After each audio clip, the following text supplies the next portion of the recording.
بأجواء الحزن والأسى ودع لبنان الرسمي والشعبي رئيس الهيئة الروحية العليا لطائفة الموحدين الدروز الشيخ أبو محمد جواد ولي الدين في مأتم مهيب أقيم في بعقلين، حيث اختلطت دموع آلاف المشاركين في التشييع بتراب الشوف الذي احتضن جثمان الشيخ الراحل. من شجاع.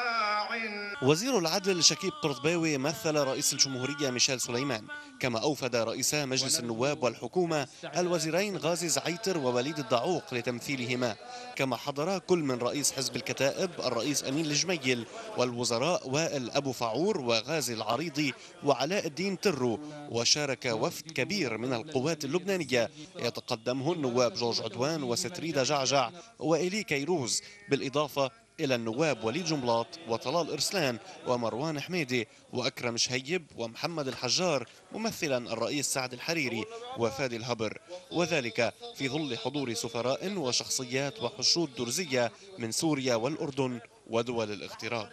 وألقى شيخ عقل طائفة الموحدين الدروز الشيخ نعيم حسن كلمة باسم الطائفة الدرزية، ثم قامت مجموعة من المشايخ بتأدية الصلاة على روح الشيخ ولي الدين قبل أن يوارى في الثرى في مسقط رأسه في بعقلين.